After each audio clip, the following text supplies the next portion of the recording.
अस्सलामुअलैकुम नाज़रीन, आप देख रहे हैं सीधी बात बीनर सलीम के साथ। और जिस तरह से आप जानते हैं कि पिछले 3 रोज से हम लोगों ने स्पेशल एपिसोड्स का आगाज़ किया है, जो है गिलगित बल्तिस्तान से स्पेशली आप देख रहे हैं सीधी बात। उसकी वजह यह है कि 15 नवंबर को यहाँ पर एक बहुत बड़ा सियासी दंगल लगने वाला है और उसकी आज ये तीसरी सीरीज़ है। आज जिस शख्सियत का मैंने इंतखाब किया उनके बारे में मैं क्या कहूँ। सख्त सर्दी का मौसम है यहाँ पर, लेकिन सियासी माहौल को गरमाने में इनका बहुत बड़ा हाथ है। मैं अगर ये कहूँ कि इस वादी के अंदर बहुत खूबसूरत वादी है लेकिन कनेक्टिविटी नहीं है, और इस खूबसूरत वादी में कनेक्टिविटी की मिसाल कायम की है उस शख्सियत ने ये एक बार फिर साबित किया है कि वो क्राउड पुलर थी और क्राउड पुलर हैं। उनसे बहुत सी बातें करेंगे, गिलगित बल्तिस्तान के इंतखाबात के बारे में बात करेंगे, उनके एक्सपीरियंस के बारे में जानेंगे। हम ये जानने की कोशिश करेंगे कि पीडीएम का क्या मुस्तकबिल होगा, उनका बयानिया, उसके बारे में सवाल करेंगे। और क्योंकि उनको शर्फ हासिल हुआ है जेल जाने का भी, तो इस हवाले से भी उनसे बात करेंगे। Please ladies and gentleman, welcome vice president of PMLN Maryam Nawaz Sharif साहबा। अस्सलाम वालेकुम। वालेकुम, थैंक यू बीनेश। मुझे ये समझ नहीं आ रही कि मैं ये कहूँ कि बिलावल ने मुझे ज़्यादा सफ़र कराया है, इंग्लिश वाला नहीं उर्दू वाला, या आपने सफ़र कराया 14 घंटे, 16 घंटे की एक ड्रिल। आई एम सॉरी, मुझे आपकी वजह से करनी पड़ी। अगर चैनल कहता तो मैं कभी भी नहीं करती। कैसे कर लेती हैं? आई एम सॉरी, आपको मेरी वजह से तकलीफ हुई। मैंने अभी जलसे में जो अभी मैं करके आ रही हूँ, मैंने बीनेश उसमें भी यही बात कही थी कि जब हम कल 14-15 घंटे के बाद होटल पहुँचे तो हमारे जो वर्कर्स होटल में जमा थे उन्होंने कहा थक गई होंगी। तो मैं बिल्कुल भी नहीं थकी थी। उसकी वजह यह है कि कदम कदम पे, चप्पे चप्पे पे जब आपको आवाम की इतनी मोहब्बत और प्यार मिलता हो तो ये तो एडिक्शन बन जाती है। फिर उसके बगैर आप चल नहीं सकते। बल्कि वो आई थिंक वो जो एक वो मल्टीविटामिन्स का जो असर होता है ना, उससे बहुत बड़ा असर है इस मोहब्बत का। दिस इज़ प्रेशियस, इसका कोई नेमुल बदल नहीं है और वो आपको थकने पे मजबूर, वो थकने नहीं देता। ये मैं आपको बता दूं। मैं 15 घंटे और भी कर सकती हूँ बगैर सोए, बगैर हम नहीं कर सकते। इसके बाद मेरे ख्याल से हमें अपने अपने होटल जाना चाहिए। ये मेरी पर्सनली रिक्वेस्ट है, क्योंकि अभी 15 घंटे की और मैं बात आपको बताऊं, मेरे वालिद को थोड़ा सा मतलब सुबह 6 बजे मैं शुरू करूँ वो ठीक है, रात को उनको होता है कि आप मगरिब से पहले या इशा से पहले घर पहुंचो। वो थोड़ा आपको पता है जरा प्रोटेक्टिव हैं और ईस्टर्न फादर हैं, ऑर्थोडॉक्स फादर हैं, उनको बस होता है कि जल्दी घर पहुंचो। तो जब मैं फ़ोन लेट हो रही होती हूँ तो वो फ़ोन पे कभी मैसेज करेंगे कि कहाँ पहुंची हो, कहाँ। लेकिन अब उन्होंने भी इस चीज़ के साथ वो कर लिया हुआ है कि देर हो जाएगी, देर सवेर हो जाती है। लेकिन अब देखें, मैं इधर कारकुनों के साथ बैठी थी, मुझे अभी निकलना था, लेकिन मुझे इतनी खुशी हुई उन्होंने जो बातें की, उससे मैं ताज़ा दम हो गई। अच्छा, यहाँ पे अगला सवाल रखने से पहले एक चीज़ मैं देखने वालों को ज़रूर बताऊंगी, बिकॉज कैमरे के ऊपर शायद आप बहुत दफ़ा इंटेंसिटी नहीं दिखा सकते। ये मरियम नवाज साहिबा की कॉल थी आज के दिन कि ये कारकुनों के बीच में बैठ करके मुझे इंटरव्यू देंगी, विच वाज वेरी अनलाइक, क्योंकि मैंने बहुत से लीडर्स के इंटरव्यू किए हैं अपने करियर में। लोग प्राइवेट में इंटरव्यू देना पसंद करते हैं, सो आई थिंक सो इसका मैं आपको क्रेडिट दूंगी। Not that I want to flatter you, लेकिन अब सीधा सवाल आपके सामने रखती हूँ। नहीं, लेकिन एक बात, मैं क्योंकि इंटरव्यू देना था आपको, तो कारकुनों के वक्त में से मैंने वो इंटरव्यू का वक्त निकाल के तो मैंने दिया आपको। तो उन्होंने कुर्बानी दी, इसलिए मैंने कहा मेरे पास आके खड़े हो जाओ, ताकि उनको ये एहसास ना हो कि मैं इतनी दूर आई भी हूँ। तो मैंने उनको पूरा वक्त दिया। That's a great gesture, must appreciate. आपकी और बिलावल भुट्टो जरदारी की अगर मैं ये कहूँ कि पहली इलेक्शन कैंपेन है इंडिपेंडेंटली गिलगित बल्तिस्तान में, it carries a lot of pressure also, because Bilawal साहब की एक लेगेसी है, आपकी एक लेगेसी है, मियाँ साहब का एक कनेक्ट है, एक वोटर है, बीबी शहीद का था, भुट्टो साहब का है। खैर उनकी पार्टी का मैंने मौक़िफ़ उनसे लिया, आपके सामने मैं रखूँगी। आपको लगता है कि आप दोनों मिलकर के PTI को हरा पाएंगे? बिकॉज तासुर क्या है, जस्ट लाइक आज़ाद कश्मीर, तासुर ये है कि जिसकी फेडरल में हुकूमत होती है सूबा भी उसी को मिलता है। जिसकी फेडरल में हुकूमत होती है, कामयाब हुकूमत होती है, पक्की हुकूमत होती है, इलेक्टेड हुकूमत होती है, सूबा उसको मिलता है। लेकिन जो जाली हुकूमत होती है, जो अपनी आखिरी सांसों पे होती है, जिसने पूरे पाकिस्तान में कुछ नहीं किया सिवाय चीज़ें ख़राब करने के, वो गिलगित बल्तिस्तान में उसकी कोई ना गुंजाइश है, ना गिलगित बल्तिस्तान में उसका कोई नामो निशान है। और गिलगित बल्तिस्तान के लोग ये अच्छे से समझते हैं। तो हमारा मुकाबला PTI से नहीं है इंशाल्लाह ताला इधर। और PTI की अगर आप पूरे पाकिस्तान भर की बात करें तो मियाँ साहब ने तो पहले इमरान खान को बिल्कुल एक साइड पे कर दिया। और मैं भी ये समझती हूँ कि जैसा अब उनका हाल हो गया, अब ज़रा एक पेज से 2-3 पेजेस तक बात आ गई है। तो इमरान खान साहब और PTI जो है, आप उसको एक ये पेज से हटाएं, उसके बाद पीपल्स पार्टी के, हमारे बाकी सियासी पार्टियों के और अवाम के हवाले करें, तो ये तो एक दिन में हुकूमत घर जाएगी इंशाल्लाह। गिलगित बल्तिस्तान में पीटीआई से मुकाबला नहीं है तो किससे मुकाबला मरियम? हमारा आपस में मुकाबला है। मेरा तो मुकाबला जो है वो ज़ाहिर है पार्टीज़ भी हैं मैदान के अंदर। हमारा मुकाबला उन लोगों से भी है जिन्होंने अवाम के वोट को हाईजैक करने की पूरी कोशिश की हुई है और जिसके जो प्री पोल रिगिंग हो चुकी है। मैं धांधली का रोना नहीं दूंगी इंशाल्लाह। मैं अगर धांधली का रोना रोती तो मैं यहाँ आती ना, मैं वहाँ हार मान के बैठ जाती। और शुक्र है कि मैं यहाँ आ गई हूँ और मुझे यहाँ आके और भी ज़्यादा पता चला है। हफीज़ुर रहमान साहब जो हमारे चीफ मिनिस्टर गिलगित बल्तिस्तान थे, तो उन्होंने ऑब्वियसली पिछली दफ़ा लैंडस्लाइड विक्ट्री मिली थी PMLN को और हमने डिलीवर किया है, तो हमें उम्मीद थी। लेकिन मैं घबरा के घर बैठने वालों में से नहीं हूँ। मुझे अगर धांधली से ये हराते भी हैं मुस्लिम लीग नून को, इनका चेहरा पूरा पाकिस्तान देखेगा, पूरी दुनिया देखेगी और मैं वही चेहरा दिखाने यहाँ पे आई। आप दिलेर हैं, नडर हैं, मैं अगर नहीं भी कहूँगी तो ये फैक्ट ख़त्म नहीं होगा। लेकिन इसके बावजूद मैं आपके जितने जो मैंने नेकेड आई से भी आपके जलसे देखे, जो टीवी पे भी देख रही थी आपकी पूरी कैंपेन, आप मुसलसल ये कह रही हैं लोटो को वोट नहीं देना। अच्छा, ये मैं पर्सनली आपसे क्वेश्चन करना चाहती हूँ बिकॉज आपका पर्सनली आई नो ये नारा है वोट को इज्जत दो। जो लोटे, जिनको आप लोटे डिक्लेयर करिए, they are not any more electables of your party, उनके पास किसी और पार्टी का टिकट है। सियासी क़िबला तो कभी भी कोई भी चेंज कर सकता है ना, जमहूरियत की तो यही डिमांड है। और अब क्योंकि वो आपकी पार्टी की लाइबिलिटी में नहीं है, अंदर एनी किस्म की मॉरल बाइंडिंग में नहीं है, वो अपनी पार्टी के लिए कैंपेन कर रहे हैं, तो आपको क्यों फिक्र हो रही है? आप क्यों कह रही हैं लोग? मुझे तो कोई फिक्र नहीं हो रही, मुझे तो बिल्कुल फिक्र नहीं हो रही, बल्कि मुझे तो बहुत खुशी है कि इस किस्म के लोग जो अवाम की वोट की पर्ची की हिफाजत नहीं कर सकते, जो उनके हक के लिए जब दबाव आए खड़े नहीं हो सकते, जो दबाव बर्दाश्त नहीं कर सकते, उनको मुस्लिम लीग नून जैसी जमात में होने का कोई हक नहीं है। तो मैं तो बहुत खुश हूँ कि इस किस्म के लोग जो हैं वो दबाव आने पर किसी और की गोद में जाके बैठ गए। तो चाहे हमारे जो ऑब्वियसली मुस्लिम लीग नून की बहुत बड़ी प्रेजेंस है GB के अंदर और जीत और फतह के इम्कानात भी इंशाअल्लाह ताला बहुत रोशन है, तो हमने अपने वर्कर्स को टिकट दिया है और वर्कर्स का जो 20,000 का वोट है, 15,000 का वोट है, 10,000 का वोट है, वो 1 लाख वोट के बराबर है। तो वफादार वर्कर्स को वोट दिए। बहुत अच्छा है कि वो जो क्रूसिबल होता है ना, जिसके अंदर वो सारी इम्प्योरिटीज़ नीचे बैठ जाती हैं, प्योर चीज़ें ऊपर आ जाती हैं, यही हुआ। क्या मरियम नवाज लेकिन लोटों को हक नहीं है, अवाम का वोट उनका हक नहीं है। क्या मरियम नवाज ये कहना चाह रही हैं कि जो PMLN में है वो ठीक है, जो PMLN में नहीं है वो लोटा है और उसकी तस्दीक होनी चाहिए? नहीं, मैं बिल्कुल ये नहीं कह रही। मैं ये कह रही हूँ कि जब अच्छा वक्त हो और आपको जमात के साथ इख्तलाफ हो, आप छोड़ के चले जाएं, अपनी पार्टी बना लें, इस्तीफा दें और जाएं। लेकिन जब आप ये देख रहे हो कि जमात जो है वो आपके ऊपर प्रेशर आ रहा है, आपकी ये चॉइस नहीं है, ये लोटों की चॉइस नहीं है। अगर लोटों के पास चॉइस होती तो वो मुस्लिम लीग नून को कभी ना छोड़ते, वो दबाव की वजह से छोड़ के गए। कौन दबाव डाल रहा है? वो अपने जो दबाव, हमारे सारी जो एजेंसीज यहाँ बैठी हुई हैं, गवर्नमेंट की एजेंसीज भी बैठी हुई हैं और दूसरी एजेंसीज भी यहाँ बैठी हुई हैं, जो कि पिछले, आपको नहीं पता कि हमारी जो हुकूमत चलते चलते 6 महीने पहले सीज कर दी गई और उसके बाद जो है वो हमारे जो इलेक्शंस थे गिलगित बल्तिस्तान के, उनको डिले किया गया। वो क्यों किया गया? डिले इसलिए किया गया क्योंकि मुस्लिम लीग नून जीत रही थी ये इलेक्शन, तो ये अफोर्ड नहीं कर सकते थे कि मुस्लिम लीग नून यहाँ से जीते, तो उन्होंने इलेक्शंस को डिले किया क्योंकि उनको टाइम चाहिए था तोड़ जोड़ के लिए।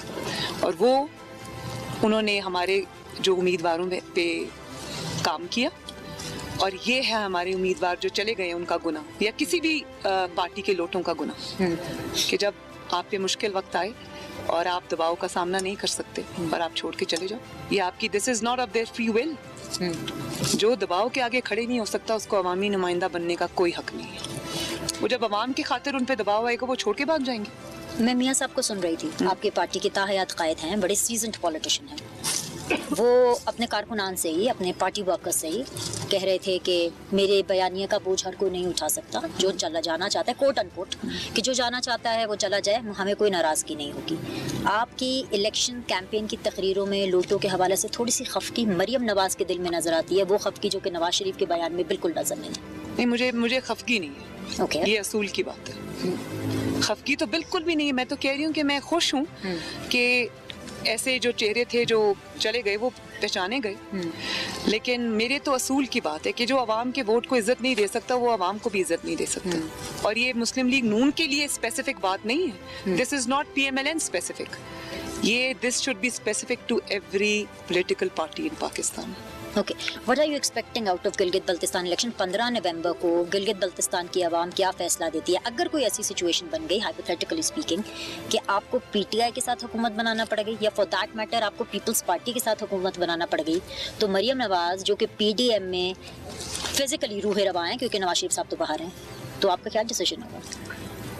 PTI से तो सवाल ही पैदा नहीं होता, और यहाँ पे इंशाल्लाह ताला PTI जीतेगी भी नहीं। यहाँ के लोग बहुत बाशऊर हैं, मैंने देखा है, और मैंने एक्चुअली क्योंकि मैंने हर जगह में गई हूँ, खुद गई हूँ, मैंने अपनी आंखों से देखा है PTI की यहाँ प्रेजेंस नहीं है, इसीलिए PTI जीतेगी भी नहीं इंशाल्लाह ताला। लेकिन अगर आप एक हाइपोथेटिकल सिचुएशन पे बात करती हैं, PTI जीत भी जाए तो ऐसी जाली हुकूमत को के साथ मिलके हुकूमत बनाने में हम हुकूमत ना बनाना और अपोजिशन में बैठना मंजूर करेंगे। जहाँ तक आपने पीपल्स पार्टी की बात की, पीपल्स पार्टी देखते हैं कितनी सीट्स लेती है, मुस्लिम लीग नून इंशाल्लाह ताला कितनी सीट्स लेती है, तो उसके बाद जब रिजल्ट आएगा तो दोनों पार्टीज आपस में बैठेंगी, PDM के साथ मुशावरत होगी, फिर देखेंगे कौन हुकूमत बनाता है कौन नहीं बनाता। आप मेरे से बेहतर जानती हैं कि यहाँ पर जो ट्रेंड है वो यही है, जो पहला मैंने आपसे सवाल किया था उसकी कंटिन्यूटीज़ में ये दूसरा सवाल मैं रखना चाहूँगी फॉर मोर क्लैरिटी, कि यहाँ पर ट्रेंड ये है कि गिलगित बल्तिस्तान में वोट फेडरल को देख के मिलता है ना, ये आपसे बेहतर कौन जानता है? ऑपोजिशन के अंदर तो पंजाब को भी कुछ नहीं मिल रहा, रोज़ आए रोज़ देखते हैं 7-8 आपके जो वर्कर्स हैं वो बुजदार साहब के साथ बैठ के या खाना खा रहे होते हैं, उनसे मिल रहे होते हैं, so then why would people risk here? दो वजूहात हैं इसकी। एक तो ये वजूहात है कि 73 इयर्स में जो काम नहीं हुआ, -5 इयर्स, यहाँ पर जो हालात थे, गिलगित बल्तिस्तान कभी खंडर का हाल पेश किया करता था, मंजर पेश किया करता था, ना यहाँ सड़कें थी, ना यहाँ पे स्कूल्स थे, ना यहाँ पे कॉलेजेस थी, ना यहाँ पे लोगों के पास इख्तियार था, ना इंडिपेंडेंस थी, उनके ऊपर बाहर से लाके लोग मुसल्लत किए जाते थे। जब मुस्लिम लीग नून को लैंडस्लाइड विक्ट्री मिली और मुस्लिम लीग नून ने 5 साल कबल यहाँ पर हुकूमत बनाई, तो मुस्लिम लीग नून ने माशाल्लाह दिन रात एक किया। हमारे जो वज़ीर आला थे हाफिज़ हफीज़ुर रहमान, आई थिंक अगर शहबाज शरीफ का कोई ट्रू फॉलोअर है मेहनत के मामले में, विजन के मामले में, इम्प्लीमेंटेशन के मामले में, डिलीवरेंस के मामले में, वो हाफिज़ हफीज़ुर रहमान साहब हैं। तो मैं ज़ाती तौर पे मेरे भाई की तरह मैं बड़ी फ़ैन हूँ उनकी। तो वो वज़ीर आला दिया और सड़कें बनी, इतने बड़े मंसूबे बने और कॉलेजेस बने, यूनिवर्सिटीज़ बनी, गिलगित बल्तिस्तान का पहला कैंसर हॉस्पिटल बना, गिलगित बल्तिस्तान का पहला हार्ट हॉस्पिटल बना। और ये मैं हवा में बातें नहीं कर रही कि हम ये करेंगे, हमें काम करने नहीं दिया, मैं रो नहीं रही, मैं बता रही हूँ कि ये काम हम कर आए हैं। एक जगह को दूसरी जगह के साथ मिलाने के लिए सड़कें बनी। अब जो लोग यहाँ पर 5-7 साल पहले आए थे वो इस जगह को पहचानने से इनकारी, वो कहते हैं ये हो ही नहीं सकता, ये वो जगह। तो मैंने खुद देखी है, कार्पेटेड रोड्स हैं माशाल्लाह, इतने कमाल के रोड्स हैं, मेटल रोड्स हैं यहाँ पे, सब नवाज शरीफ ने बनाए माशाल्लाह। तो गिलगित बल्तिस्तान के अवाम को पहली मर्तबा अगर किसी ने डिलीवर किया वो है मुस्लिम लीग नून और नवाज शरीफ, हाफिज़ हफीज़ुर रहमान साहब। और फिर इतनी शफाफ तरीके से हुकूमत चलाई कि कोई एक मेगा प्रोजेक्ट्स थे यहाँ पे, एक उंगली नहीं उठा सकता। अब प्रोजेक्ट्स की अगर मैं डिटेल बताने लग गई तो पूरा इंटरव्यू तो उसी में गुजर जाएगा, क्योंकि बहुत ज़्यादा मेजर प्रोजेक्ट्स बता दो। मेजर प्रोजेक्ट्स तो बहुत ज़्यादा है। मैंने अभी आपको बताया कि जब मैं एयरपोर्ट पे लैंड की, गिलगित एयरपोर्ट पे, तो मुझे हाफिज़ हफीज़ुर रहमान साहब ने बताया एक पुरानी बिल्डिंग थी, एक बड़ी ब्रांड न्यू बिल्डिंग बनी हुई थी, तो कहते हैं ये नवाज शरीफ साहब ने बनाई। मैं आगे आई तो कमाल की सड़क थी माशाल्लाह, जिस पे हम जा रहे थे, लाहौर की सड़कों जैसी सड़कें थी, कहते हैं ये सड़कें नवाज शरीफ ने बनाई। फिर हम आगे आए तो वहाँ पर बहुत बड़ा एक हॉस्पिटल की बिल्डिंग गुजरी, मतलब एकड़ों पे फैली हुई, कहते हैं गिलगित बल्तिस्तान का पहला कैंसर हॉस्पिटल है जो नवाज शरीफ ने बनाया, जिसमें 1 हफ्ते बाद माशाल्लाह इलाज शुरू हो रहा है। फिर उसके बाद एक चंद मीटर्स के बाद एक बहुत बड़ा स्पोर्ट्स कॉम्प्लेक्स आया, कहते हैं ये नवाज शरीफ साहब ने बनाया, एहसन इकबाल साहब इसको देखते रहे। और फिर सीपैक का जो यहाँ पर जो रोड्स उसके सिलसिले में यहाँ पर आई हैं, उनके प्रोजेक्ट्स के सिलसिले में यहाँ पे आई हैं। फिर जब मैं दूर दराज इलाकों में गई, जैसे आज मैं अस्तोर आ रही थी, कल मैं यासीन जा रही थी, और कल हम उससे भी आगे एक जगह पे गए तो ब्रिजेस बने हुए थे। मुझे हफीज़ुर रहमान साहब ने बताया कि जब ये ब्रिजेस नहीं होते थे, लोग एक जगह से दूसरी जगह जाने में उनको दिन लग जाते थे, कई दिन लग जाते थे। फिर ये टनल्स बनी हुई थी सड़कों के ऊपर, जिन टनल्स के अंदर से हम गुजरे हैं। उन्होंने कहा जब ये सड़क लैंडस्लाइड से या जब बारिश और वो बर्फ़ की वजह से ब्लॉक हो जाती थी तो कई रोज़ कई हफ्ते ब्लॉक रहती थी। अब ये जो नवाज शरीफ ने टनल्स बना दिए हैं, लोग बड़े आराम से आते और जाते हैं। और उसके बाद इतना बड़ा ग्रांट माशाल्लाह 60 अरब दिया, और फिर मेक श्योर किया कि एक चीज खर्च हो। ये नहीं कि पीएसडीपी में से हिस्सा दे दिया, ग्रांट दे दिया और उसके बाद भूल गए। पूरे का पूरा यहाँ दौरे भी किए, लोगों के पास आए, हफीज़ुर रहमान साहब के साथ राब्ता रखा, इंश्योर किया कि एक प्रोजेक्ट टाइम पे मुकम्मल हो, और माशाल्लाह हुए।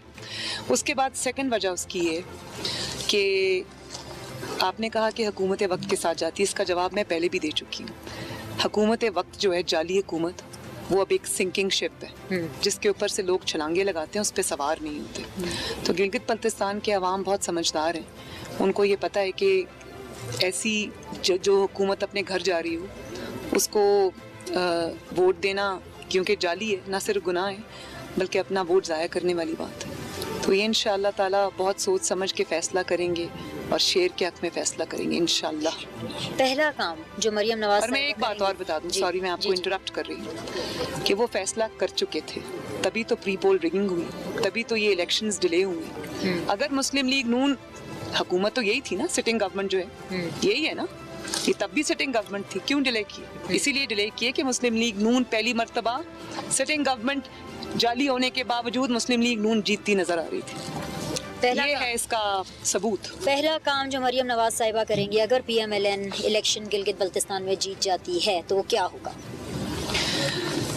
मेरा पहला काम ये होगा कि मुझे यहाँ से बहुत सारी चीज़ें जो मुझे लोगों ने कन्वे की हैं, ख़वातीन ने कन्वे की हैं। जैसे आज मैं सुबह कहीं जहाँ गई हुई थी, वो भी अस्तोर का एक दूर दराज का गांव है, वहाँ पे मुझे पता चला कि ख़वातीन को एक कैंपस की ज़रूरत है, यूनिवर्सिटी और कॉलेज की, इंटर कॉलेज की ज़रूरत है। वो मैंने नोट किया, और बल्कि हफीज़ुर रहमान साहब वादा कर आए हैं। उनका वादा कर लेना काफ़ी है, क्योंकि वो वादा निभाने वाले शख्स हैं, वो झूठे इंसान नहीं है, डिलीवर करके दिखाए।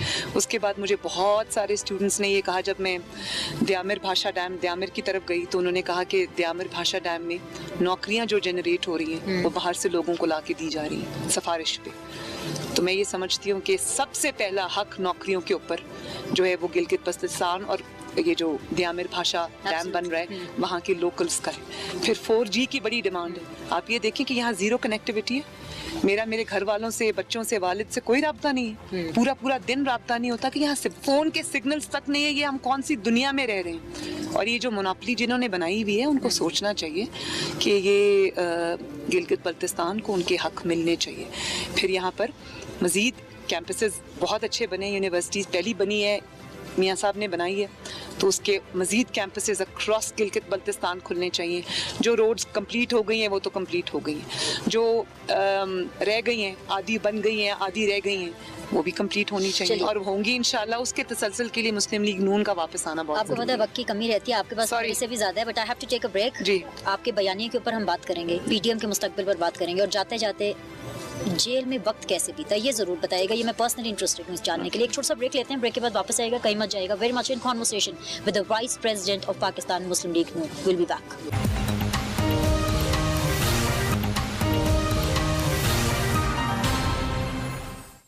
ब्रेक के बाद एक दफा फिर से आप लोग को खुशामदीद कहते हैं। आप देख रहे हैं सीधी बात बीनर सलीम के साथ, exclusively in conversation with Maryam Nawaz Sharif साहिबा। अस्सलाम वालेकुम, दोबारा से आपको खुशामदीद कहूँगी। बयानिए की बात कर लेते हैं। पर्सनली आपकी पार्टी बड़ी खुश है आपसे, इसलिए क्योंकि वाकई से बात होती है। वो सब ये कहते हैं भाई मरियम का जो पहले दिन बयानिया था ना, आज भी वही है। जब भी मरियम बोले वो वही बोलेंगी जो उन्होंने पहले दिन बोला, वुडन आप। लेकिन आपको ये नहीं लगता कि आपका जो बयानिया है वो इतना हार्ड है कि पीडीएम के अंदर भी अब उसकी वजह से टेंशन शुरू हो रही है? फॉर एग्जांपल, मुझे थोड़ा अलाउ कीजिएगा, सवाल लंबा हो जाएगा लेकिन ज़रूरी है प्लीज़। मैंने परसों बिलावल साहब के साथ गुफ्तगू की एक्सक्लूसिवली, और बिलावल साहब से जब मैंने पूछा कि एस्टैब्लिशमेंट क्या है, उसी उनके बयान के तनाजुर पे जो उन्होंने बीबीसी को इंटरव्यू दिया था जिसके बाद हेडलाइंस बन गई, तो उन्होंने मुझे कहा कि भाई जो इस्टेब्लिशमेंट है ना वो फ़र्द वाहिद नहीं है। अगर पीडीएम भी मियाँ मोहम्मद नवाज शरीफ साहब के बयानिए का बोझ नहीं उठा पा रही, क्योंकि आप तो शख्सियात के नाम ले रहे हैं, मियाँ मोहम्मद नवाज शरीफ साहब कैटेगोरिकली नाम ले रहे हैं, हैं, बारहा नाम ले रहे हैं। सो आपको नहीं लग रहा कि आपने बहुत जल्दी पीडीएम के ऊपर अपना नैरेटिव, अपना बयानिया प्रेस कर दिया है? थोड़ा देर से भी कर सकती थी, ऐसी मूवमेंट्स को तो टाइम लगता है। पीडीएम का प्रेसिडेंट कौन है? कौन है पीडीएम का मौलाना प्रेसिडेंट? फजलुर रहमान। उनकी परसों आपने प्रेस कॉन्फ्रेंस सुनी थी? उन्होंने मियाँ साहब के बयानी की मुकम्मल तायीद की, और जब वो बोलते हैं तो वो पीडीएम के फोरम से जब बोलते हैं तो वो जो 11 जमाती पीडीएम है वो उसकी रिप्रेजेंटेशन करते हैं। और उन्होंने कैटेगोरिकली ये बात कर दी थी कि मियाँ साहब जो कह रहे हैं वो सही कह रहे हैं। और जहाँ तक आपने बिलावल की बात की, देखें पीडीएम जो है वो एक अवाम का इत्तेहाद है। वो अवाम के मसाइल के साथ, और कुछ पाकिस्तान को जो 73 ईयर्स से मसाइल लाहक हैं, वो उनके हल के लिए एक इत्तेहाद बनाया गया। उसका ये मतलब नहीं है कि उसके अंदर 11 पार्टीज़ हैं। वो 11 पार्टीज़ का मंशूर भी एक है, उनकी सोच भी एक है, उनकी पॉलिटिक्स भी एक है, ऐसा नहीं है। 11 जमातें 11 डिफरेंट डायरेक्शंस में जाती हैं जब उनकी पॉलिटिक्स की, उनके स्टांस की, उनकी मंशूर की बात आती है। तो बिलावल भुट्टो साहब का अपना मंशूर है, पीपल्स पार्टी का मंशूर है, मुस्लिम लीग नून का अपना मंशूर है, मुस्लिम लीग नून की एक अपनी सोच है, इसी तरह JUIF की अपना मंशूर है, उनकी अपनी सोच है। और जब हम इंतखाबी मैदान में उतरेंगे, जैसे हम गिलगित बल्तिस्तान में इंतखाबी मैदान में एक दूसरे के हरीफ हैं, हलीफ नहीं है, लेकिन चंद बातों पे हमारा इत्तेफाक है, और वो है पाकिस्तान की खातिर और पाकिस्तान के अवाम की खातिर। उस पे इत्तेफाक होना ज़रूरी है, बाकी बातों पे इत्तेफाक होना ज़रूरी नहीं है। हैविंग सेड दैट, मौलाना साहब ने जो बात कर ली, मैं कहती हूँ ये भी बहुत बड़ी बात है कि आज अगर मियाँ साहब जो बात कर रहे हैं, मुश्किल बात है, आई अंडरस्टैंड। बयानिया क्योंकि 73 सालों में इतनी जुर्रत और बहादुरी किसी ने नहीं दिखाई जो मोहम्मद नवाज शरीफ ने दिखाई है, तो उसका जो आफ्टर शॉक्स हैं या जो उसके जो साइड इफ़ेक्ट्स हैं या उसका जो बोझ उठाना है, वो सबके बस की बात नहीं है। और ना हम ये एक्सपेक्ट करते हैं कि सब उस बोझ को अपने सर पे लाद के फिरेंगे। लेकिन मियाँ साहब ने जो बात कर दी है उसकी टाइमिंग उनको पता थी, बहुत सोच समझ के उन्होंने बात की, और उन्होंने मसाइल की उन्होंने सिर्फ नाम नहीं लिए, उन्होंने सबूत भी दिए, और सबूत पहले दिए गए हैं, बात बाद में की गई है। और सबूत पूरे अवाम के सामने वो मियाँ साहब ने नहीं दिए, वो कुदरत की तरफ से सामने आए। वो क्या है सबूत, जरा दोबारा रिपीट कर दीजिए, जिन लोगों को इबाम है मेरी तरह। जी पता चल जाएगा सबूत। आपको इबाम नहीं है, मैं ये जानती हूँ कि आप अच्छे से जानती हैं, और पाकिस्तान में किसी को भी इबाम नहीं है। उसको ना मानना कुछ लोगों की मजबूरी हो सकती है, क्योंकि उसके साथ उनकी हुकूमत वाबस्ता है। लेकिन सबको पता है कि नवाज शरीफ सच कह रहे हैं, क्योंकि नवाज शरीफ साहब ने जो नाम लिए, जो बात की, वो तो आज से 2.5 साल पहले जस्टिस शौकत अजीज सिद्दीकी के सिटिंग जज थे इस्लामाबाद हाई कोर्ट के, सिटिंग जज ये बात कह चुका है। इससे बड़ा सबूत और क्या चाहिए आपको? उसके बाद जो अरशद मलिक साहब हैं, उनका जो रेवोल्यूशन है, उन्होंने जो उनकी जो वीडियो कन्फेशन है, उससे बड़ा सबूत आपको क्या चाहिए? उसके अलावा भी सबूत तो हैं मियाँ साहब के पास, जिनमें बड़े बड़े नाम लिए गए हैं, और वो अरशद मलिक साहब ने भी लिए हुए हैं, वो भी हैं हमारे पास। लेकिन क्योंकि उनमें कुछ सिटिंग लोगों के नाम हैं, तो मियाँ साहब बेहतर जानते हैं कि वो बात उन्होंने कब करनी है, और करनी भी है या नहीं करनी, वो बेहतर जानते हैं। उसके अलावा जो अभी बशीर मेमन साहब ने, FIA के जो बशीर मेमन साहब हैं, उन्होंने जो इंकशाफात की, वो अपराइट ऑफिसर है, मैं उनको नहीं जानती, लेकिन जब उन्होंने इंकशाफात किए तो मैं तो हैरान रह गई। और उसके बाद जो अब कराची का वाक़या हुआ, बेडरूम का दरवाज़ा तोड़ के मेरे बेड तक वो आ गए, और मैं अपने रात के कपड़ों में I was there in Karachi. मुझे पता है आप वहीं थी, आप मुझे स्टेज पे मिली भी थी। तो ये वो जो मियाँ साहब ने कहा स्टेट अबव स्टेट, तो उसका अमली मुजाहरा तो खुद हमने कराची में देखा। तो मियाँ साहब की और अब किस गवाही की बात कर रहे हैं? मियाँ साहब की तरफ से अब और कौन सा सबूत बाकी है? मियाँ साहब सच बोल रहे हैं इस बात पे, पीडीएम हाँ, मियाँ साहब सच भी बोल रहे हैं, और मियाँ साहब जो बात कर सकते हैं वो बाकी इसलिए नहीं कर रहे या कर सकते कि 3 साल की जो बातें मियाँ साहब के साथ एज प्राइम मिनिस्टर हुई हैं, स्टार्टिंग फ्रॉम 2013, वैसे वो पहले भी 2 दफ़ा प्राइम मिनिस्टर रहे हैं, तब भी जो बातें हुई हैं वो उसके भी गवाह हैं, और वो डायरेक्टली उनके साथ हुई हैं, तो जो कुछ वो जानते हैं बाकी लोग नहीं जानते। इस इस दफ़ा खुसूसी तौर पे स्पेशली जो 2013 से जब हमारी हुकूमत शुरू होती है, धरने होते हैं, मियाँ साहब को जो मैसेजेस दिए जाते हैं, उसके बाद एक्सटेंशन मांगी जाती है, एक्सटेंशन नहीं मिलती, डॉन लीक्स हो जाती है, और डॉन लीक्स का भी जब वो असर नहीं होता तो पैनामा आ जाता है अचानक कहीं से, और पैनामा में से जब इकामा निकल आता है, और उसके बाद जस्टिस शौकत अजीज़ सिद्दीकी के मरियम नवाज़ को आप बेंच पे से हट जाएं या कोई ऐसा बेंच बनाएं जो मरियम नवाज़ और नवाज शरीफ को ज़मानत ना दे, और उसके बाद के जितने भी वाक़यात हैं आप देख लें। मियाँ साहब तो वो चीज़ें बता रहे हैं जो इररिफ्यूटेबल फैक्ट्स हैं, जो हिस्ट्री है, हो चुका है। कोई आए और कह दे ये बात गलत है। ये आवाम के साथ ज्यादती नहीं है कि हुकूमत में रहते हुए पहले ना मरियम नवाज ने बातें बताई, ना मियाँ साहब ने बातें बताई। खैर कैमरा में परवेज़ रशीद साहब नहीं आ रहे, लेकिन वो यहाँ पे मौजूद हैं, इट्स ओके, मैं बाद में उनसे भी बात कर लूँगी। ना परवेज़ रशीद साहब ने, मतलब इनके साथ तो हैंड ही हो गया, पूरी बॉडी होगी बल्कि इनके साथ। और अब आप बता रहे हैं तो फिर मैं ये भी देखूँगी, आवाम ये भी देखेगी, आवाम ये भी पूछेगी। ठीक बात है, ठीक बात है। वो वक्त और था, ये वक्त और है। और मैं आपको एक बात बता दूँ कि जो आवाम के नुमाइंदे होते हैं, जो वज़ीर आज़म होता है इलेक्टेड, मैं सिलेक्टेड की बात नहीं कर रही, जो इलेक्टेड प्राइम मिनिस्टर होता है, जो आवाम के वोट से आया होता है, वो वाकई एक घर के सरबराह की तरह होता है। सब इदारे उसके नीचे होते हैं, वो एक घर के सरबराह की तरह होता है, और वो कोशिश करता है कि समझा बुझा के वो राह रास्त पे लोगों को ले आए। और क्योंकि इदारों की इज़्ज़त भी मकसूद होती है, क्योंकि आप पाकिस्तानी हैं, वतन से मोहब्बत करते हैं, इदारे आपके अपने इदारे हैं, तो आप पूरी कोशिश ये करते हैं कि अपनी ज़ात की कुर्बानी दे दें, अपनी पार्टी की कुर्बानी दे दें, अपनी हुकूमत की कुर्बानी दे दें। ये परवेज़ रशीद साहब का आपने जिक्र किया, हम इनकी कुर्बानी दे चुके हैं, हम तारिक फातमी साहब की कुर्बानी दे चुके हैं, हम मुशाहिदुल्लाह साहब की कुर्बानी दे चुके हैं, हम सब कुछ कर चुके हैं, लेकिन वो मेरे ख्याल है कि वो बात नहीं बनी। और मियाँ साहब ने आखिरी वक्त तक पूरी कोशिश की कि ये बात एक हद से आगे ना जाए, क्योंकि उसमें कोई खौफ का एलिमेंट नहीं था, उसमें कोई और कंसिडरेशन नहीं थी, उसमें ये था कि पाकिस्तान जो है उसके अंदर इदारों पे उंगलियां नहीं उठनी चाहिए। आप नहीं उठ रही इदारों पे उंगलियां?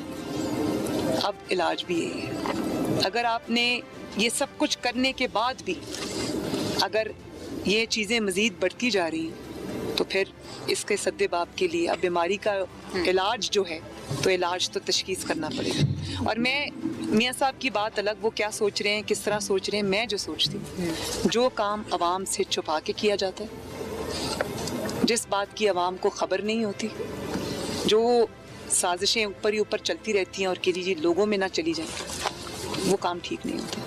नहीं, ऐसे जो होता है पार्टी से भी बहुत बातें हुई अभी रिसेंटली, खैर मैं उसमें जाना नहीं चाहती, लेकिन आपने क्योंकि बात की है, जो मुलाकात हुई आप लोगों की, जिस मुलाकात के बारे में वो शेख रशीद साहब ने आके लीक्स की, वो भी तो आवाम से छुपा कौन सी मुलाकात?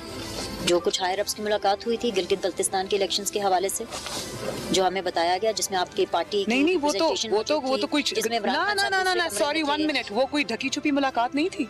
आप नून लीग ने उसके बारे में बताया? नहीं, मेरी बात नहीं बताया। नहीं सबको पता था, लेकिन मुझसे तब भी सवाल पूछा गया, तब पीडीएम नहीं बना हुआ था, मुझसे सवाल पूछा गया, मेरी उस दिन इस्लामाबाद हाई कोर्ट की अपीयरेंस थी, मुझसे सवाल पूछा गया, तो मैंने कहा कि जीएचक्यू में ये क्यों हो रहा है, ये तो अवामी नुमाइंदों का काम है, इसके लिए पॉलिटिकल कंसेंसस चाहिए, ये काम पार्लियामेंट में होना चाहिए। और इन रिटर्न आपके साथ क्या हुआ? लेकिन आप ये देखें, नहीं वो बात की बात है, वो उस पे भी मैं आती हूँ, लेकिन पहली बात ये है कि अवामी नुमाइंदों का काम है, ये किसी और का काम नहीं है। और जो जब आप इतने कमज़ोर हैं, आपके अंदर इतनी ताकत नहीं है, मैं इमरान खान की बात कर रही हूँ कि आप जाली सही, लेकिन वज़ीर आज़म की कुर्सी पे तो बैठे, आप इदारों के सरबराह को कह रहे हैं कि आप ये मीटिंग्स करें, और खुद आप साथ वाले कमरे में छुप के बैठे हुए। ऐसा वो नहीं बैठना चाहते ना ऑपोजिशन के साथ, दिस इज अंडरस्टैंडेबल, ये तो इतना वाज़ेह है, वो नहीं बैठना चाहते। अब ऑपोजिशन क्यों बार बार मांग करिए कि खान साहब आए? हम भी उनके साथ नहीं बैठना चाहते, प्लीज मेक नो मिस्टेक, हम उनके साथ नहीं बैठना चाहते, और हम बैठेंगे भी नहीं। ये पीडीएम के उससे फैसला हो चुका है कि हम नहीं बैठेंगे, लेकिन आप नहीं बैठना चाहते तो आपने इसलिए पार्लियामेंट के सारे इख्तियारात वहाँ ट्रांसफर कर दिए। तो आप ही का तो ये नैरेटिव है, ऑपोजिशन ही तो कह रही है कि सिलेक्टेड है, तो वो बैठे, एक इदारे के सरबराह बैठे, इमरान खान साहब बैठे, वो एक ही तो है। नहीं, ये नहीं, ये बात गलत है ना, यही तो हम कह रहे हैं। ना हम तो ना हम ये कह रहे हैं कि सिलेक्टेड हैं, हम ये कह रहे हैं कि सिलेक्टेड हुकूमत नहीं होनी चाहिए। हम ये नहीं कह रहे कि सिलेक्टेड अगर हुकूमत है तो उससे कोई काम नहीं हो रहा, या वो डर रहा है, या वो अपोजिशन का सामना नहीं कर सकता, तो आप इदारों को बीच में झोंक दें। हम तो ये नहीं कह रहे, हम ये कह रहे हैं कि सिलेक्शन बंद करो, और जो इक़्तिदार है और जो अवाम की जिम्मेदारी है वो उनके नुमाइंदों को दो, ताकि वो फैसले करें। जो डर के साथ वाले कमरे में चूहे की तरह छुप के बैठा है, उसको अवाम का जाली वजीर आज़म होने का भी इख्तियार नहीं है। उसकी जगह वजीर आज़म हाउस में नहीं है, चाहे वो जाली तरीके से किया। ये हमारा स्टांस है, बहुत सिंपल है। उसके बाद आपने कहा कि जो मेरे स्पोक्स पर्सन के साथ हुआ, वो आपने नहीं बताया, वो हमें बताया, उन्होंने बताया, उन्होंने खुद बताया। और बातें छुपाने की बात, हाँ, ये भी बताना चाहिए था कि वो उनके 40 साल पुराने दोस्त हैं, उनके साथ उनके घरेलू ताल्लुकात हैं, और उनके साथ उनकी इस मीटिंग से बहुत पहले भी मीटिंग्स हो चुकी हैं। तो मैंने तब भी ये बात कही थी कि ISPR को एक बात नहीं करनी चाहिए, ये एक ज़ाती मुलाकात थी, इसको ज़ाती ही रहने देना चाहिए था। मरियम नवाज़ की बात एक असूल पे थी कि GHQ में ये मीटिंग्स नहीं होनी चाहिए। उसका जवाब ये नहीं था कि रात को हमारे घर में कोई आया और खाना खा के चला गया, उसका ये जवाब नहीं है। आप बहुत सारी मीटिंग्स अपने घर में करते हैं, अपने प्राइवेट रेजिडेंस में करते हैं, वो मीटिंग्स अलग हैं, और दूसरी मीटिंग्स जो आप पब्लिक आय में करते हैं, अवामी इश्यूज़ के ऊपर करते हैं, वो मीटिंग्स अलग है। दोनों का कोई कंपैरिजन नहीं है, और दोनों को एक नज़र से देखा भी नहीं जाना चाहिए। क्योंकि उसकी वजह ये है कि आप जब किसी से इस तरह मुलाकात करते हैं तो आपके ऊपर उंगलियां उठती हैं, क्योंकि हल्फ आपने उठाया हुआ है, हल्फ मोहम्मद जुबैर ने नहीं उठाया। आपने फिर उल्टा उनको अपना मोहम्मद जुबैर क्यों ना बनाऊं मैं? क्योंकि ऑलरेडी परसेप्शन था। अब मैं यहाँ पर अगर बाकी बातें पे मोहर लगा दी। क्या मोहर लगा दी? क्योंकि ISPR की तरफ से तो यही आया, जो बयान आया आपके सामने है, बार बार रिपीट करके। तो मैंने तो उस बयान पे बता दिया कि आपका बयान गलत है, कंट्रोवर्सी हो रही थी, आपका बयान गलत है। मेरे बात जो मैंने कही थी पाकिस्तान के कॉन्स्टिट्यूशन के मुताबिक, पाकिस्तान के एक असूल के मुताबिक, उसका जवाब मोहम्मद जुबैर की प्राइवेट मीटिंग नहीं था। Alright, fair enough, I got your point.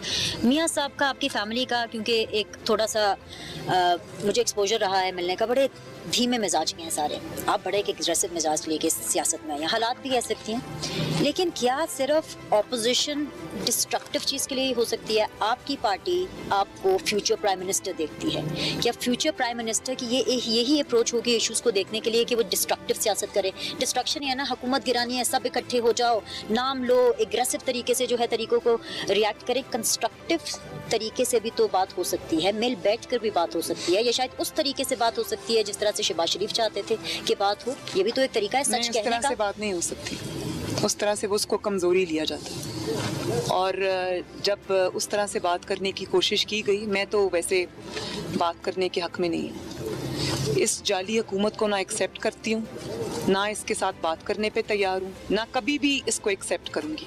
मैंने आज तक इमरान खान नामी शख्स को वज़ीर आज़म नहीं कहा, क्योंकि मैं उसको वज़ीर आज़म नहीं मानती, क्योंकि वो हर उस चीज़ को रिप्रेजेंट करता है जो पाकिस्तान में आज नहीं होनी चाहिए। तो ऐसे इंसान से बात नहीं हो सकती। ये इंसान जब घर जाएगा, ये हुकूमत ख़त्म होगी, तो बाकी स्टेक होल्डर्स बैठ के बातचीत कर सकते हैं, मैं उसके हक में हूँ। मैं ये समझती हूँ कि अफ़ाम व तफ़हीम के साथ मामलात हल होने चाहिए, लेकिन अगर ये सिलसिला चलता रहा तो फिर इसके साथ इसका तरीका या इसका इलाज जो है वो कमज़ोरी नहीं। हाथ बांध के अपना हक आपको कभी नहीं मिलेगा, अपना हक आपको छीनना पड़ेगा। वैसे ये अभी आपने प्राइम मिनिस्टर साहब की बात की, आप नहीं समझती कि आपको थोड़ा थैंकफुल होना चाहिए? उन्होंने अभी रिसेंटली मुझे बताया कि अगर मरियम नवाज खातून ना होती ना तो वो अरेस्ट हो जाती। I think so you should be thankful. जो 2 दफा अरेस्ट नहीं कर रहे उनको, जी, जो एक दफा डयाला जेल में 6 महीने काट के आई है, जो एक दफा नैब की और कोट लखपत जेल में 4 महीने काट के आई, वो मरियम नवाज तो नहीं थी ना, वो खातून तो नहीं थी, वो तो शायद मरियम नवाज का कोई भूत था जो काट के आ गया। फिर किस मुंह से आप ये बातें करते हैं? और फिर चलें जेल, वो मुझे कोई अफसोस नहीं है जेल काटने का, बहुत अच्छा हुआ।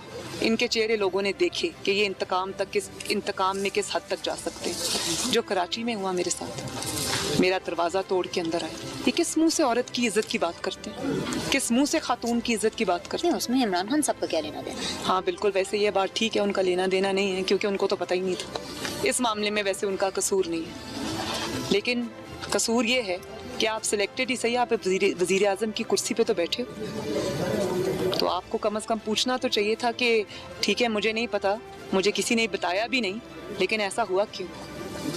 आपने 10 दफ़ा मरियम इस इंटरव्यू में बोला, विच आई कम्प्लीटली रिस्पेक्ट, कि वज़ीर आज़म की कुर्सी की एक इज्जत होती है। आप यही ब्रीच कर रही हैं, प्रचार भी कर रही हैं, लेकिन आप प्रैक्टिस नहीं कर रही हैं। आप खुद प्राइम मिनिस्टर को सिलेक्ट कर रही हैं बिलावल साहब का लफ्ज़ इस्तेमाल करके। तो ये भी तो तौहीन है ना उस कुर्सी की। सिलेक्टेड को सिलेक्टेड ना कहें तो क्या कहें? नहीं, वो प्राइम मिनिस्टर नहीं है, वो सिलेक्टेड है, वो एक कठपुतली है, वो एक मोहरा है जिसको ला के बिठाया है। कौन लाया? सिलेक्टर्स लेके आए जिनका नाम मियां साहब ने ले दिया, बिल्कुल ले दिया। आपको पता है एस्टैब्लिशमेंट क्या होती है? मैं आजकल एस्टैब्लिशमेंट की डेफिनेशन ढूंढती हूं। मैं एस्टैब्लिशमेंट के लफ्ज़ को नहीं मानती, ये 2 या 3 लोग होते हैं। एस्टैब्लिशमेंट का लफ्ज़ कमज़ोर लोग इस्तेमाल करते हैं, और वो आप जब एस्टैब्लिशमेंट कहते हो तो आप एक पूरे इदारे को मुलव्वस करते हो किसी चीज़ के अंदर। मैं समझती हूँ कि इदारा मुलव्वस नहीं है, ये 2 या 3 लोग होते हैं जो एस्टैब्लिशमेंट के कवर के पीछे छुप के ये सारे काम करते हैं और नाम एस्टैब्लिशमेंट का आता है। मुझे ब्रेक लेने की इजाज़त दीजिए, फाइनल राउंड ऑफ डिस्कशन है। एक ब्रेक लेंगे, वापस आएंगे, जो आपकी बात रहेगी उसको मुकम्मल भी करेंगे, इंटरव्यू को भी वाइंड अप करेंगे। सख्त सर्दी बढ़ रही है, लेकिन मरियम नवाज साहिबा की गुफ्तगू से दर्जा हरारत सियासी तौर पर अभी भी गर्म है। आई डोंट नो कि इस इंटरव्यू का रिएक्शन क्या होगा, लेकिन मुझे अपने सवालों के जवाब मिल रहे हैं। आपके फीडबैक का भी मुझे इंतजार रहेगा। ब्रेक लेते हैं, will be back in a bit. Break के बाद एक दफ़ा फिर से आप लोग को खुशामदीद कहते हैं। Very much still in conversation with Maryam Nawaz Sharif. Maryam साहिबा, आपकी पार्टी का बयानिया सख्त है, आप मानती हैं, हम सब मानते हैं, मतलब नवाज शरीफ साहब की हम तकरीरें नहीं दिखा सकते हैं, लेकिन ठीक है, वो फिर भी अपने हिसाब से सच बोल रहे हैं। एक अच्छी चीज़ है PMLN के अंदर जो अभी हुई है इस पूरे सिलसिले में, कि PMLN टूटी नहीं है, लेकिन आपकी पार्टी का बोझ बढ़ता चला जा रहा है। कहाँ से शुरू करें? शहबाज शरीफ साहब 44 डेज़, हमजा शहबाज साहब ऑलमोस्ट और मोर देन एन ईयर, मुझे तो दिन भी याद नहीं है, राना सनाउल्लाह साहब, ख्वाजा बरादरान, Khawaja Saad Rafique, Salman Rafique, to some extent Khawaja Asif also, Ahsan Iqbal साहब, शाहिद खाकान अब्बासी आज इस जलसे पे नहीं आए। सुबह मुझे होटल में मिले, कह रहे थे जी मेरी तो नाब की पेशी है। मैंने मुझे भी मिले थे 3-4 नाब को, अगर शाहिद खाकान अब्बासी और मिल जाए तो फिर शायद नाब को डिसाइड करना पड़ेगा उसे क्या करना है। कब तक आप अपने कारकुनान का, अपने वर्कर्स का पेशेंस टेस्ट करेंगे इतने सख्त बयानिए के साथ? सब में इतना करेज नहीं होता जो नवाज शरीफ में है। सियासत जो है वो कमज़ोर दिल हजरात का काम नहीं है, और अगर आप सियासत में आते हैं, सियासत की डेफिनेशन क्या है?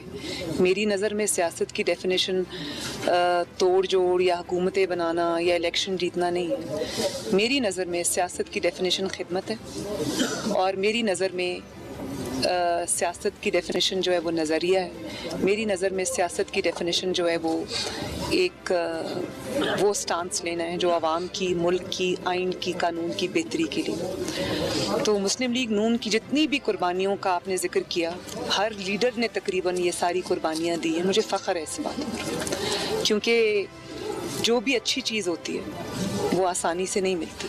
आप देखो पाकिस्तान जब बन रहा था 1947 में, कितनी लाखों कुर्बानियाँ हमने दी, उसके नतीजे में आज पाकिस्तान हमारे पास है। तो जो 73 साल से पाकिस्तान को मसाइल लाहक हैं, बीमारियाँ लाहक हैं, वो इतने आराम से ख़त्म होने वाली नहीं है। उसके लिए ये बड़ी बड़ी कुर्बानियाँ देनी पड़नी थी, और मुझे खुशी है कि मुस्लिम लीग नून के बहादुर शेरों ने, मियाँ साहब के साथियों ने, हमारे लीडर्स ने मर्दाना वार, कहते हैं कि ये ज़रा जेंडर बायस हो जाता है इसके अंदर, मर्दाना वार मुकाबला किया। और मुस्लिम लीग की हिस्ट्री में, अगर नून की ना मैं कहूँ, मुस्लिम लीग की हिस्ट्री में कभी ऐसा नहीं हुआ कि मुश्किल दौर आया हो और मुस्लिम लीग जो है वो हुकूमती पार्टी ना बन गई। पहली मर्तबा इस सख्त बयानिए के बावजूद किसी ने नवाज शरीफ का साथ नहीं छोड़ा। छोटे छोटे लोग इधर आते जाते हैं, जाते रहते हैं, और उनके आने जाने से फ़र्क नहीं पड़ता, लेकिन जिन जिन का आपने नाम लिया, मैं एक एक का नाम नहीं ले सकती, मुझे उन सब पे बहुत ज़्यादा फ़ख्र है। और उन्होंने ये कुर्बानी नवाज शरीफ के लिए नहीं दी, ये कुर्बानी उन्होंने नज़रिए के लिए दी है। और मुझे खुशी है कि उनकी कुर्बानियों के थ्रू, मियाँ साहब के नैरेटिव के थ्रू, PMLN आज एक बहुत, और पाकिस्तान की सबसे बड़ी नज़रियाती जमात बन गई है। और आज पाकिस्तान के अवाम को जो इन कुर्बानियों के थ्रू शऊर मिला है, वो आप अगर सिलेबस में भी पढ़ाते रहते अगले 70 साल भी, तो कभी भी ये शऊर अवाम तक ना पहुँचता। मीडिया का भी हाथ है उसमें, सोशल मीडिया का भी हाथ है। आई एग्री, मैं आप लोगों को भी इस चीज़ में अप्रिशिएट करूँगी, क्योंकि हमारा नैरेटिव आगे लेके जाने वाले, गलत को कहीं ना कहीं गलत कहने वाले हैं। I am very mindful of the fact कि आपको मुसीबतों का सामना है। मियाँ साहब की तकरीर आप नहीं दिखा सकते, मुझे हमदर्दी आपसे, आपके लिए भी हमने आवाज़ उठाई। मुझे ये भी खुशी है कि मीर शकील उर रहमान साहब को 8 महीने के बाद बेल मिल भी गई। हम उनके लिए भी आवाज़ उठाते रहे। हम अपने मुखालिफिन के लिए भी, मैं जिन लोगों को नहीं जानती उनके लिए भी आवाज़ उठाती थी, क्योंकि जब कराची का मेरा जो जलसा हुआ था और उसके बाद मेरे कमरे पे जो हमला हुआ था, उसके बाद जिसने वो फुटेज रिलीज़ कर दी थी मीडिया को, उस सहाफ़ी को भी उठा के ले गए थे। तो मैं उनको नहीं जानती थी, लेकिन मैंने उनके लिए भी आवाज़ उठाई।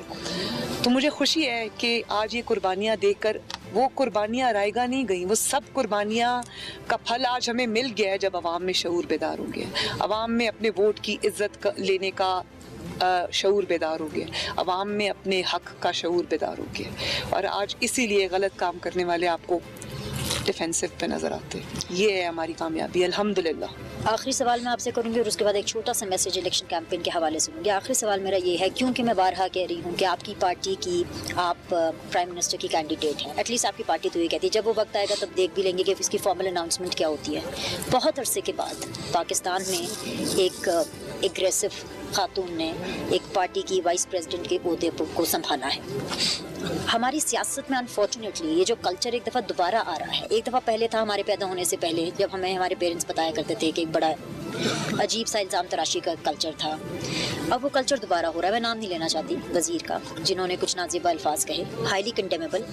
उसके जवाब में इधर से भी कुछ बयानात कहे गए। As a women, my question says कि if you are a prime minister candidate for any particular party, Maryam Nawaz एक खातून होकर के उन खातून को क्या मैसेज देगी जो आपकी तरफ लुकअप करती हैं कि ख़वातीन के बारे में किस तरह से बात हो रही है सियासत के अंदर? क्या इसको एटलीस्ट अपनी पार्टी के हवाले से आप एक चेक एंड बैलेंस या कंट्रोल कर सकते हैं? किसी को आपने शोकाज नोटिस दिया हो, किसी से आपने बात की हो कि नहीं हम इस तरह से बयान नहीं देंगे, जो ख़वातीन आपको लुकअप कर रही हैं उनके लिए मरियम नवाज़ क्या करेगी इस इशू के हवाले से? आपने देखा होगा कि मैं 2 दफ़ा जेल काट आई, डेथ सेल में रह आई, लेकिन मैंने अभी तक जेल में मेरे साथ जो सलूक किया गया, आपने कहा ना कि वो कहते हैं मैं ख़वातीन की इज़्ज़त करती हूँ। अगर मैंने जेल में अपने साथ होने वाला, एक खातून के साथ होने वाला सलूक बता दिया तो इनको मुंह छुपाने की जगह नहीं मिलेगी। तो बताइए, माइक आपके सामने। आज नहीं बताऊंगी। उसकी वजह ये है कि आज जब मैं जिद्दोजहद कर रही हूँ तो मैं बिल्कुल इस चीज़ के पीछे छुपना नहीं चाहती, मैं विक्टिम ब्लेम नहीं करना चाहती, क्योंकि औरत चाहे पाकिस्तान में हो या वो कहीं दुनिया में, वो कमज़ोर नहीं है। मैं आज ये रोना नहीं रोना चाहती कि ओहो मेरे साथ ज़्यादती हो गई, मुझे ये कर दिया, मुझे वो कर दिया। वो भी वक्त आएगा। और जब मैंने वो देखा तो मैंने वो हर उस चीज़ को इसलिए महसूस किया कि पाकिस्तान में ख़वातीन के साथ ये होता है। अगर मरियम नवाज़ का दरवाज़ा तोड़कर आप उसके बिस्तर तक पहुँच सकते हैं, अगर आप मरियम नवाज़ को उसके वालिद के सामने सिर्फ हक बात करने पर गिरफ्तार कर सकते हैं, अगर आप मरियम नवाज़ के कमरों और बाथरूम्स में कैमरास लगा सकते हैं, ये हुआ है मेरे साथ। अगर आप मरियम नवाज़ के हर चीज़ को आप उस पर नज़र रख सकते हैं, टैप कर सकते हैं, अगर आप मरियम नवाज़ के ऊपर ज़ाती हमले करवा सकते हैं, तो पाकिस्तान की कोई भी औरत महफूज नहीं है। आपने इसकी शिकायत क्यों नहीं की? You have all the legal right. मैं बिल्कुल शिकायत नहीं करूंगी। मैं पाकिस्तान के अवाम के सामने और पाकिस्तान की ख़वातीन के सामने ये मुकदमा इंशाअल्लाह एक दिन रखूंगी। और आपको पता है, जिस दिन मुझे कहा नानी, मैं बहुत खुश हुई। मेरी बहुत प्यारी माशाल्लाह नवासी है, वो अभी भी मुझे कैंपेन में जहाँ भी मुझे सिग्नल्स आते हैं वो मुझे मैसेजेस भेजती है कि नानो आई मिस यू। और एक मेरा 3 महीने का नवासा है मोहम्मद, माशाल्लाह। मैं बहुत फ़ख्र से इस बात पे करती हूँ कि अल्लाह ताला की नेमतें जो उसने, चॉइसेस ब्लेसिंग्स हैं जो उसने मुझे दी। Absolutely. और उसको जब आपने एक ताना बना के देने की कोशिश की तो वो ताना मुझे नहीं दिया, वो उन्होंने पाकिस्तान की हर नानी, हर दादी, हर माँ को दिया। मैंने वो ताना महसूस नहीं किया, क्योंकि मुझे पता है कि ये मरियम नवाज़ को अटैक क्यों करते हैं। मुझे पता है कि मरियम नवाज़ की बातों का इनके पास जवाब नहीं है। ये मर्दों के इनके अंदर इतनी ताकत नहीं है जो मरियम नवाज़ कह जाती है उसकी बात का इनके अंदर ना सुनने का हौसला है, ना जवाब देने का हौसला है। और जब जवाब नहीं होता, जब दलील नहीं होती, तो ज़ाती हमलों पे उतर आते हैं। मैं जानती हूँ, लेकिन जब मैंने इस बात पे बात की तो मैं इसलिए करूँगी और मैं करूँगी इंशाल्लाह। वो वक्त आएगा कि लोगों को पता चले कि पाकिस्तान में अगर मरियम नवाज जैसी खातून के साथ ये हो सकता है तो पाकिस्तान की कोई माँ, कोई बेटी, कोई बहन महफूज नहीं है। प्रोग्राम का वक्त बिल्कुल खत्म हो रहा है। लास्ट 30 सेकंड से एक मैसेज, क्योंकि न्यू टेलीविजन पर ही आपका पहला इंटरव्यू है, गिलगित बल्तिस्तान में पहली इलेक्शन कैंपेन है, दोनों को सम अप कर दीजिए 30 सेकंड्स में और अपने लिए वोट अपील कीजिए, बिकॉज अभी कैंपेनिंग का टाइम है, अभी खत्म नहीं हुआ। तो this is your camera last. Thank you for giving me that opportunity Beenish.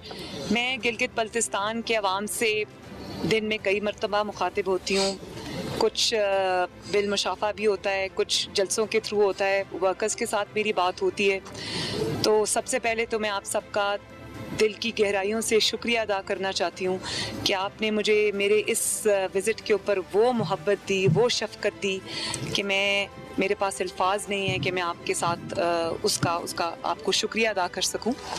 और ये मोहब्बत और ये यादें, मैं हसीन यादें अपने दिल में लेके जा रही हूँ। जो रिश्ता आपने मरियम नवाज़ के साथ, अपनी बहन और बेटी के साथ जोड़ लिया है, वो इंशाल्लाह रिश्ता आप कभी ख़त्म नहीं होगा। आप मुस्लिम लीग नून को इसलिए वोट देंगे क्योंकि आप अपनी तरक्की को वोट देंगे। आप शेर पे मोहर इसलिए लगाएंगे कि आप गिलगित बल्तिस्तान के लिए नई सड़कों पर मोहर लगाएंगे।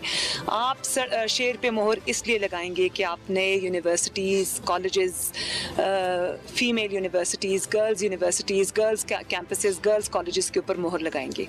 आप अगर शेर पर मोहर लगाएंगे तो आप वो जो सेहत की सहूलियात, जो हॉस्पिटल्स आपको नए मिल रहे हैं, उसके तसलसल पर मोहर लगाएंगे। आप अगर शेर पर मोहर लगाएंगे तो आप शफाफ गवर्नेंस पर मोहर लगाएंगे। आप अगर शेर पर मोहर लगाएंगे तो आप गिलगित बल्तिस्तान के नए सूबे के ऊपर और उसके तमाम हकूक़ के साथ, अपनी खुद मुख्तारी के साथ अपने नए सूबे के ऊपर मोहर लगाएंगे। और अगर आप शेर पर मोहर लगाएंगे तो आप गिलगित बल्तिस्तान की तरक्की, खुशहाली और खुद मुख्तारी पे मोहर लगाएंगे। बहुत बहुत शुक्रिया। बहुत शुक्रिया। All the very best for the Gilgit Baltistan election and for your future endeavours. Thank you. May God always protect you. Thank you very much. आज के प्रोग्राम का वक्त खत्म हो गया। आपके फीडबैक का इंतजार रहेगा। इंशाल्लाह ताला फिर आपसे मुलाकात करेंगे, same time same channel. Look after yourself.